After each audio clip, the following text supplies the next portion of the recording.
Hafiz Baitul Mustawat.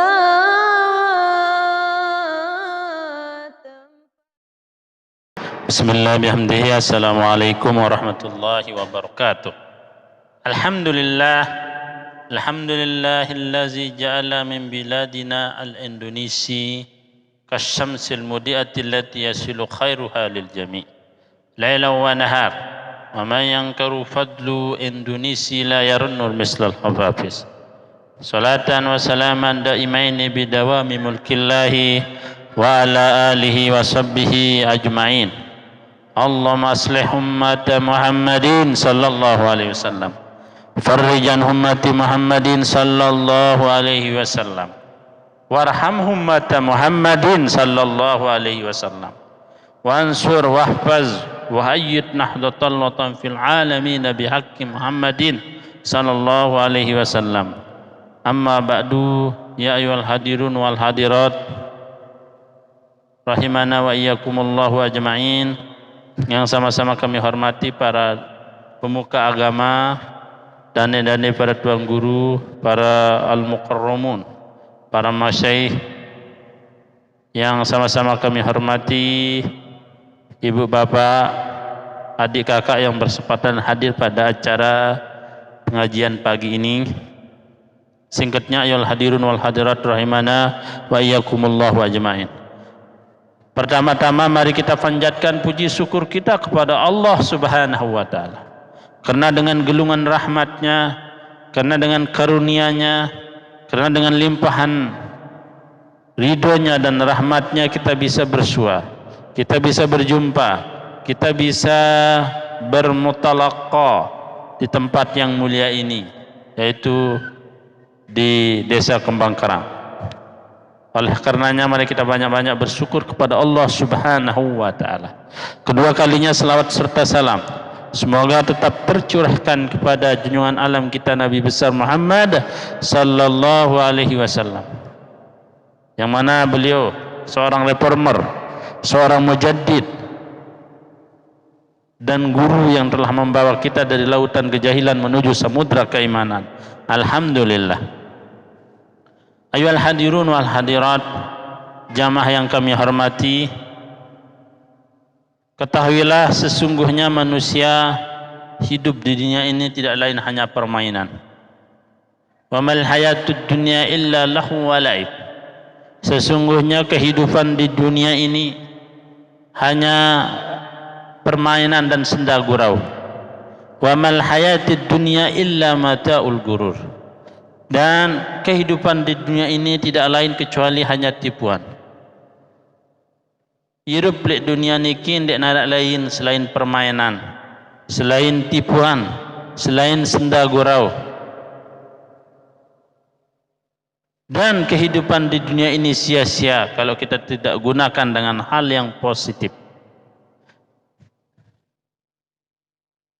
Waktu yang kita gunakan saat ini sangat penting dan sangat berharga, sehingga di dalam mahfuzat mengatakan al-waqtu kas-sayf idza lam taqta' qata'ak. Waktu itu laksana pedang. Kalau kamu tidak bisa menggunakan pedang itu, kalau kamu tidak lihai menggunakan pedang itu, maka pedang itu akan melibasmu. Al-waqtu kas-sayf idza lam taqta' qata'ak. Waktu itu laksana pedang. Kalau kamu tidak lihai menggunakan pedang itu akan menebasmu. Bahkan orang barat mengatakan waktu itu adalah uang. Saking berharganya waktu. Jadi kalau kita tidak pandai menggunakan waktu, tidak pintar memanage waktu, maka pedang akan melibasmu, maka waktu akan memotongmu. Ayyuhal hadirun wal hadirat rahimana wa iyyakumullahu ajma'in.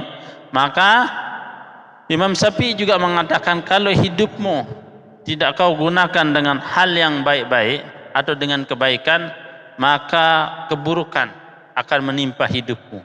Kalau Mario Teguh mengatakan Hidupmu jika tidak digunakan dengan hal yang penting, maka hidupmu akan digelung dengan hal yang genting-genting. Kalau di dalam Al-Quran surah Al-Asri mengatakan wal asri innal insana lafi khusri illal ladzina amanu wa amilus solihati wa tawasaw bil haqq wa tawasaw bis sabr. Wal asri, waw di situ waw sumpah, waw qasam. Al asri artinya masa atau waktu. Wal asri demi masa. Innal insana lafi khusri, sesungguhnya semua manusia di dalam kerugian. Illal ladzina amanu wa amilus solihati, kecuali orang-orang yang beriman dan beramal saleh. Wa tawasaw bil haqq wa tawasaw bis sabr, dan orang-orang yang saling memberi nasihat di dalam kebenaran, orang yang saling memberi nasihat di dalam kebaikan, orang yang saling memberi nasihat dengan cara yang benar. Wa tawasaw bis sabr, dan orang-orang yang saling menasihati dengan sabar, dan orang yang saling menasihati dengan cara yang sabar. Di dalam ayat ini kita bisa memahaminya bahwa masa itu sia-sia. Masa itu sia-sia kalau digunakan oleh manusia yang tidak menggunakan dengan hal yang positif. Wal asri, demi Allah, demi masa. Wal asri artinya demi masa. Sesungguhnya manusia itu di dalam kerugian. Jadi semua manusia ini di dalam kerugian, di dalam sesuatu yang tidak berguna, kecuali ada 4 perkara. Yang mana yang pertama? Yang pertama itu adalah illal ladzina amanu. Semua manusia di dalam kerugian kecuali yang pertama, orang yang beriman. Orang yang beriman di sini adalah orang yang percaya. Orang yang percaya kepada Allah, orang yang percaya kepada malaikat, orang yang percaya kepada Rasul-Rasul Allah atau kitab-kitab Allah, orang yang percaya pada hari kiamat, dan orang yang percaya kepada qada, ketentuan dan qadar, keputusan Allah Subhanahu wa taala. Rukun iman yang 6 ini adalah tanda-tanda orang yang tidak rugi di dunia dan di akhirat. Manusia akan mengalami keberuntungan apabila mengamalkan rukun iman yang 6 ini, yaitu bertauhid kepada Allah Subhanahu wa taala, percaya kepada Allah Subhanahu wa taala, percaya kepada malaikat, percaya kepada kitab-kitabnya Allah dan mengamalkan isi kitab itu, percaya kepada hari kiamat dan percaya kepada qada dan qadarnya Allah Subhanahu wa taala. Tentu baru dikatakan manusia tidak rugi apabila mengamalkan rukun iman yang saya sebutkan tadi. Iman itu harus didasarkan ilmu. Ilmu kalau menurut bahasa artinya pengetahuan. Sedangkan menurut syariat ilmu pengetahuan yang bersandarkan pada iman takwa. Ilmu pengetahuan baru dikatakan ilmu apabila diamalkan. Kalau kata Syekh Ismail Zain Al-Yamani, ilmu baru dikatakan ilmu apabila ilmu itu membuat kita takut kepada Allah Subhanahu wa taala. Kalau ilmu itu tidak membuat kita takut kepada Allah Subhanahu wa taala, tidak dikatakan ilmu. Kalau ilmu itu tidak membuat kita dekat kepada Allah Subhanahu wa taala, tidak dikatakan ilmu.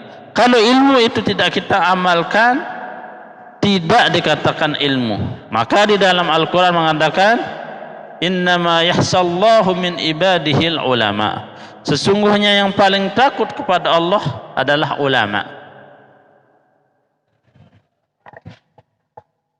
Jadi orang-orang alim artinya orang berilmu, ulama artinya orang yang banyak berilmu. Jadi orang-orang berilmu itu adalah orang yang takut kepada Allah Subhanahu wa taala. Karena pada zaman ini, pada waktu ini, begitu banyak orang berilmu tapi rusak dengan ilmunya. Apa artinya tidak mengamalkan ilmunya? Baik seorang profesor, dia profesor tapi tidak mengamalkan ilmunya, maka hakikatnya tidak berilmu. Banyak ustaz, banyak kiai, banyak tuang guru kalau tidak mengamalkan ilmunya hakikatnya tidak berilmu. Kalau ilmu itu membuat kita tidak takut kepada Allah Subhanahu wa taala, maka itu tidak disebut ilmu. Misalnya ada seorang yang berilmu, misalnya sampai gelarnya doktor, tapi selalu berbohong, tidak amanah, tidak takut kepada Allah, tidak menjaga perintah Allah dan tidak melaksanakan perintah Allah dan menjauhi larangan Allah, berarti hakikatnya tidak berilmu. Karena ilmu itu akan menjadi hakim kita nanti pada hari kiamat. Manusia itu pada hari kiamat tidak akan berdiri, tidak akan bangkit dari tempat duduknya selama belum bisa mempertanggungjawabkan ilmunya. Nanti ilmunya akan ditanya dulu, kemana dia menggunakan ilmunya. Jadi ayuhal hadirun wal hadirat, iman itu harus bersandarkan ilmu. Jadi seorang santri dan santriwati harus menuntut ilmu, karena menuntut ilmu agama adalah wajib. Talabul ilmi faridatun ala kulli muslimin wa muslimat. Menuntut ilmu itu diwajibkan bagi muslimin dan muslimat. Jadi wajib kita menuntut ilmu tanpa tawar menawar. Karena ilmu itu bukan soal bakat atau soal suka atau tidak, tapi ilmu agama itu wajib kita tuntut karena itu jadi pedoman hidup kita. Ilmu agama itu menjadi sandaran hidup kita. Ilmu agama itu menjadi acuan hidup kita. Ilmu agama itu menjadi senter kita, dila kita atau lampu kita di dalam kegelapan. Jadi di dunia ini kita di dalam kegelapan, kalau kita berilmu insya Allah kita bisa melakukan apapun yang berlandaskan iman takwa yang hakiki, yang berorientasi pada ridho ilahi rabbi izzati. Yang kedua, baru kita dikatakan tidak rugi sebagai manusia dunia ini, yaitu wa'amilus salihati. Wa'amilu artinya orang yang berbuat kebaikan. Wa'amilus salihati artinya orang yang mengamalkan ilmunya. Tadi iman itu didasarkan ilmu. Ilmu baru dikatakan berilmu apabila wa'amilus salihati, mengamalkan ilmunya dengan mengamalkan kebaikan. Mengamalkan kebaikan artinya mengamalkan ilmu yang dia miliki oleh seseorang itu. Maka kata ulama, al ilmu bila amalin kal wasilah bila ghayah. Ilmu yang tidak diamalkan itu seperti orang yang berjalan tapi tidak tahu arah tujuannya. Arah dengan lampak, lagu ndek ketawa elek lampak, maka itu akibat orang yang tidak mengamalkan ilmunya. Al ilmu bila amalin kasahmi bila watrin. Ilmu yang tidak diamalkan itu seperti orang yang memanah tapi tidak tahu arah panah, tidak tahu tujuan memanah. Jadi kita tidak sampai ke tujuan kita karena tidak tahu jalan kita yang kita tuju. Ketika kita memanah maka tidak tahu cara memanah. Kenapa? Karena tidak ada tali panahnya. Kita tidak tahu, tidak sampai bidikan kita karena kita tidak memiliki tali panahnya. Al ilmu bila amalin kasahmi bila watrin. Ilmu yang tidak diamalkan itu seperti orang yang memanah tapi tidak punya tali panah. Yang kedua, al ilmu bila amalin kasamari bila kasajari bila samarin. Ilmu yang tidak diamalkan itu seperti pohon yang tidak memiliki buah. Jadi gimana pun indahnya pohon, rindangnya pohon, kalau tidak berbuah, ya kelebihannya hanya bisa menaungi orang yang bersandar. Kelebihannya bisa menaungi orang yang lewat dan orang yang istirahat di bawahnya. Tapi tidak berbuah, maka nilainya tidak begitu signifikan. Manfaatnya tidak begitu luas. Karena sebaik-baik manusia adalah orang yang bermanfaat bagi semua orang. Khairun nas anfa'uhum linnas. Sebaik-baik manusia adalah orang yang bermanfaat bagi orang lainnya. Maka ada di dalam hadis Rasulullah sallallahu alaihi wasallam, al-mu'min ulpun wa ma'lupun. Orang mukmin itu adalah orang yang saling mencintai dan dicintai. Wala khaira fi man la ya'lab wa la yu'lab. Tidak ada kebaikan orang yang tidak mencintai dan dicintai. Jadi ilmu yang bermanfaat itu adalah pertama, orang yang mukmin itu saling mencintai dan tidak ada kebahagiaan orang yang tidak mencintai dan dicintai. Wa khairun nas anfa'uhum linnas. Dan sebaik-baik manusia adalah orang bermanfaat bagi manusia lainnya. Begitu juga kata seorang ulama, al ilmu bila amalin kas sam'atil lati yudi'u hawalaha wa yahriku nafsaha. Ilmu yang tidak diamalkan itu seperti lilin yang menerangi di sekitarnya tapi menghancurkan dirinya. Banyak orang berilmu tapi menerangi sekelilingnya, tapi dirinya tidak beres, dirinya hancur. Banyak orang berilmu, banyak orang terkenal, banyak pengetahuannya tapi bunuh diri. Apa artinya? Ilmunya tidak diamalkan.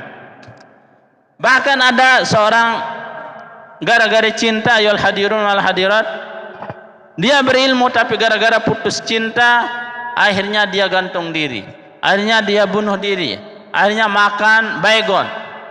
Dia berilmu tapi ilmunya tidak diamalkan, maka dia akan menghancurkan dirinya. Gara-gara cinta dia bunuh diri. Nah, itu artinya ilmu yang dia miliki tidak diamalkan akan berakibat fatal. Ayol hadirun wal hadirat rahimana wa iyyakumullahu ajma'in.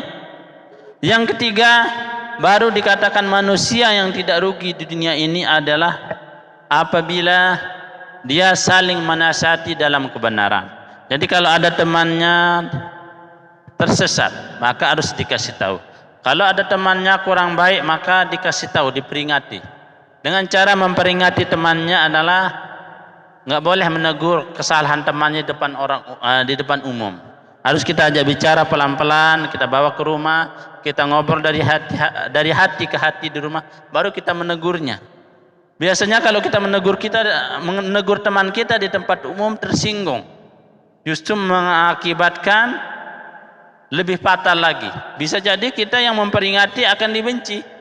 Jadi cara menasihati itu ud'u ila sabila rabbika bihikmah, dengan kata-kata bijak, wal mau'izati, dengan nasihat. Ud'u ila sabili rabbika bil hikmah wal mau'izati wajadilhum billati iya ahsan. Dan berdebatlah dengan seseorang itu, dengan mereka dengan cara yang lebih bagus. Jadi kalau cara menasihati teman, pertama kalau nasihati teman di tempat yang sepi sambil memegang pundaknya. Paman, sida jarang sholat subuh.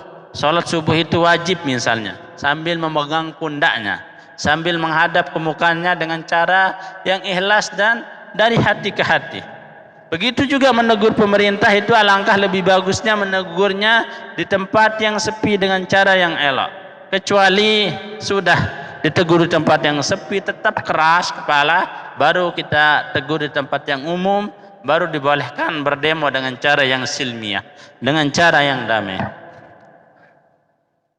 Yang selanjutnya, manusia tidak rugi kecuali orang yang saling memberi nasihat di dalam keadaan sabar. Sabar itu ada dua bagian kata Imam Ali. As-sabru ala ma takrahu was-sabru ala ma tuhibbu. Sabar atas apa yang kamu tidak sukai dan sabar atas sesuatu yang kamu benci. Jadi di dunia ini Allah tidak memberikan kita kesenangan saja, tapi Allah memberikan kita kadang susah, kadang senang, kadang sedih, kadang galau, kadang tertawa. Tetap di dunia ini ada pahit, ada manisnya. Cara menghadapinya adalah harus tersenyum. Apapun keadaan kita harus tersenyum. Walaupun kita lagi galau, maka usahakan tersenyum. Karena tersenyum itu adalah sedekah. Orang yang sukses adalah orang yang selalu tersenyum. Orang yang awet muda adalah orang yang selalu tersenyum. Jadi apapun, semua lini kehidupan kita, apapun cobaan kita, atau semua lini kehidupan yang menimpa di dalam diri kita, cobaan yang baik atau buruk, harus kita bersyukur kepada Allah Subhanahu wa taala. Harus kita hadapi dengan sabar. Begitu juga as-sabru ala ma tuhibbu. Kadang cobaan itu bisa juga berbentuk yang sesuatu yang kita senangi. Misalnya santri atau santri dan santriwati yang hadir di sini, misalnya banyak uangnya, tapi karena banyak uangnya akhirnya uangnya dipakai berpoya-poya, bukan untuk ngaji.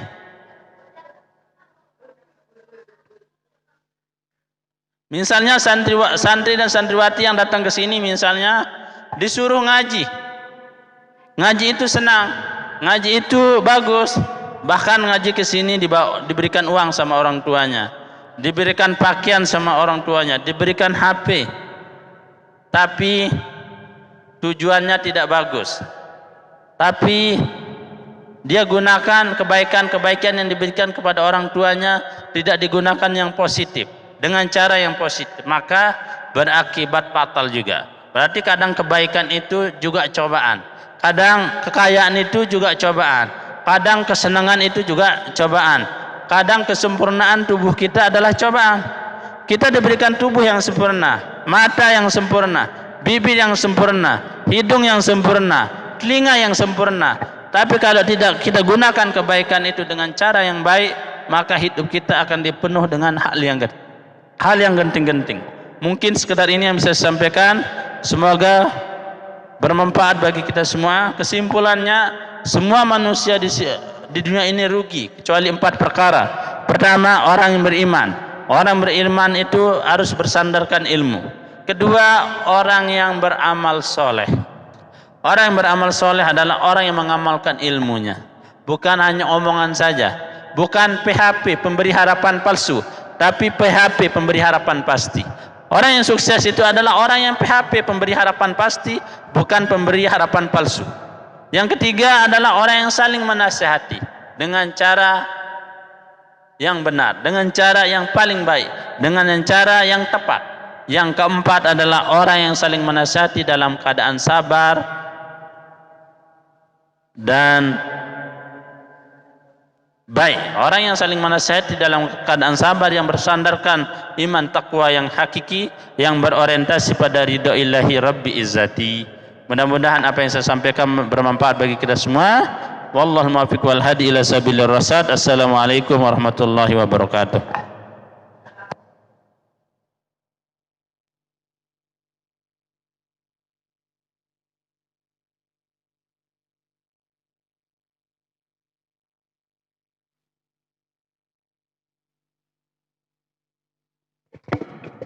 Apaan?